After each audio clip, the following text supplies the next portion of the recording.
네, 안녕하세요. 저는 전자공학과 1학년 정유호고요. 이제부터 중학교 학생에게 물리를 설명해 보겠습니다. 중학교 물리는 일단 물질과 운동, 에너지, 파동과 소리, 전기와 자기, 물질의 특성과 구조로 나뉘는데 일단 물질과 운동에 대해서 설명해 보겠습니다. 어, 일단 물질은 공간을 차지하고 질량을 가진 모든 것을 말하고요. 예를 들면 책상, 의자, 공기 이런 게 물질입니다. 예를 들어 이런 지우개도 물질이고 이런 샤프도 물질에 포함되겠죠? 이제 운동에 대해서 얘기해 볼 건데 운동이란 물체가 시간에 따라 위치가 변하는 것을 말하고요. 음, 예를 들면 떨어지는 지우개가 이렇게 떨어지는 것도 운동이라고 할 수 있겠습니다. 다음으로 이제 힘과 운동의 법칙에 대해서 말해볼 건데 관성의 법칙, 제1법칙은 물체는 외부에서 힘이 작용하지 않는 한 정지 상태에 있거나 일정한 속도로 직선 운동을 계속한다. 예를 들어 자동차가 갑자기 멈추면 우리는 앞으로 튀어 나가려고 하는데 이게 바로 관성 때문입니다. 그게 바로 관성의 법칙이고요. 다음은 가속도의 법칙이란 게 있는데 물체에 가해진 힘은 물체의 질량과 가속도의 곱과 같다. 여기서 F는 MA라는 말 유명하잖아요. F는 힘, M은 질량, A는 가속도입니다. 그래서 물체가 무거울수록 더 많은 힘이 필요하다는 뜻입니다. 다음으로 제3법칙, 작용과 반작용의 법칙에 대해서 말해볼 건데 모든 작용에는 크기가 같고 방향이 반대인 반작용이 있다. 예를 들어 우리가 땅을 밟고 서 있을 때 우리 몸은 땅을 누르고 땅은 우리를 위로 밀어 올리는 것입니다. 이제 간단한 실험을 해볼 건데 책을 테이블 위에 먼저 올려놓겠습니다. 이렇게 테이블 위에 책을 올려놨고요. 이제 책을 한번 밀어볼게요. 그러면 책이 이렇게 움직이죠. 이게 제가 손으로 힘을 가했기 때문에 이게 움직이는데 이게 가속도의 법칙입니다.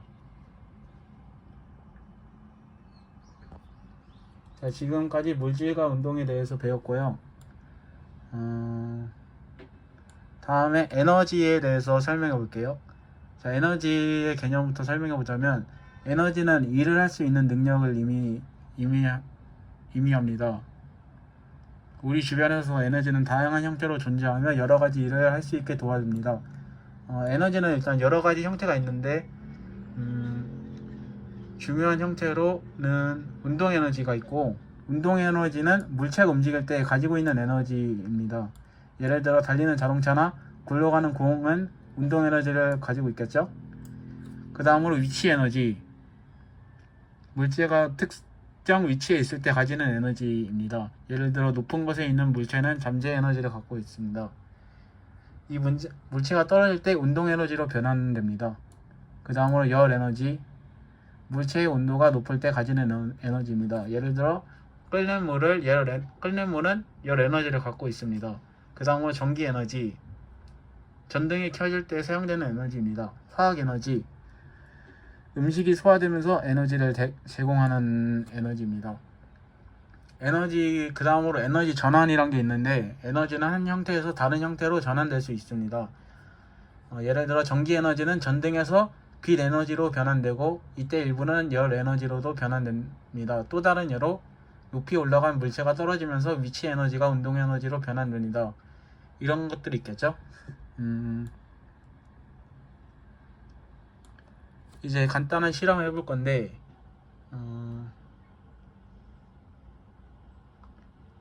자, 여기 지우개로 실험해 볼게요. 지우개를 책상 위에 올려놓고 지우개를 책상 위에 올려놓으면은 이제 지우개는 위치 에너지를 갖고 있습니다. 이제 지우개를 책상 밑으로 떨어뜨려 볼게요.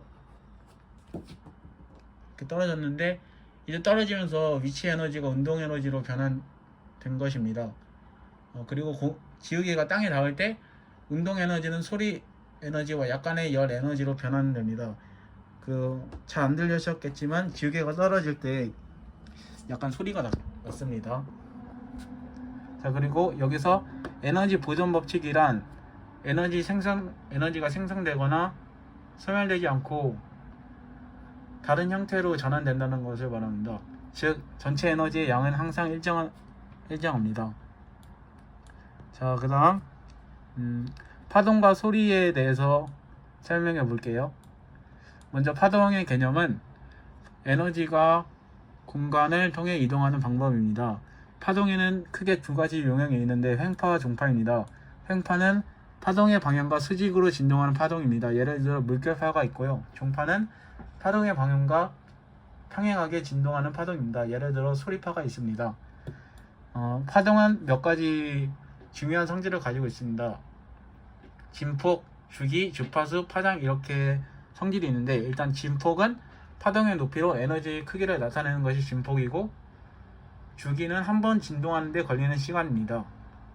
주파수는 1초 동안 진동하는 횟수로 주파수가 높을수록 소리가 높게 들리는 게 주파수고요. 마지막으로 파장은 파동의 한 점에서 다음 같은 점까지의 거리를 파동의 길이로 나타내는 것이 파장입니다. 네, 다음으로 소리의 개념을 알아볼게요. 소리는 공기와 같은 매질을 통해 전달되는 종파입니다. 소리는 진동에 의해 생성되고 이 진동이 공기를 통해 우리의 귀에 전달되면 우리는 소리를 듣게 됩니다.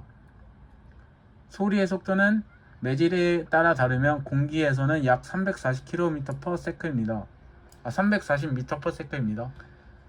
소리의 성질은 세 가지가 있는데 음의 높낮이, 음의 세기, 음색입니다. 네, 음의 높낮이는 주파수에 따라 결정되며 주파수가 높으면 높은 음, 낮으면 낮은 음이 됩니다.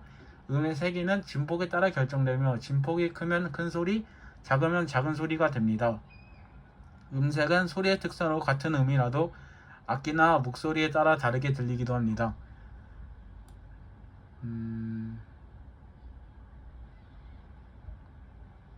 네, 그렇게 해서 파동과 소리에 대해서 알아봤고요. 다음으로 전기와 자기에 대해서 알아보겠습니다. 전기의 개념은 전기는 전하의 흐름입니다. 양전하와 음전하가 있으며 음전하를 가진 전자가 이동하면서 전류가 발생합니다. 전기는 우리 생활의 많은 부분에서 사용됩니다. 예를 들어 전등을 켜고 이렇게 노트북을 사용하는 것도 전기가 필요하겠죠. 그 다음으로 휴대폰을 충전하는데도 전기가 사용됩니다. 네, 그 다음으로 전기가 흐르려면 전기회로가 필요한데 전기회로는 전원이 되는 배터리, 전선을 통해 연결된 부하로 구성됩니다. 전류는 전원에서 출발해 전선을 따라 부하를 거쳐 다시 전원으로 돌아옵니다. 네, 그 다음 자기의 개념을 설명해 볼게요. 자기는 자석에서 발생되는 힘입니다. 자석에는 N극과 N극이 있으며 N극과 S극이 있으며 같은 극은 서로 밀어내고 다른 극은 서로 끌어당깁니다. 예를 들어 N극과 N극은 서로 밀어내고 N극과 S극은 서로 당기겠죠? 자기장은 자석 주위에 형성되는 힘의 공간으로 자기력선을 통해 그 모양을 알 수 있습니다. 전기와 자기는 밀접한 관계가 있습니다. 전류가 흐르는 전선 주위에는 자기장이 형성되고 이를 전자기 형상 현상이라고 합니다.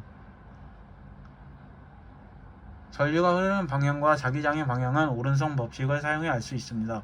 엄지가 전류의 방향을 가리킬 때 나머지 손가락이 감싸는 방향이 자기장 방향입니다. 네, 이렇게 해서 중학교 물리를 설명해 봤고요. 네,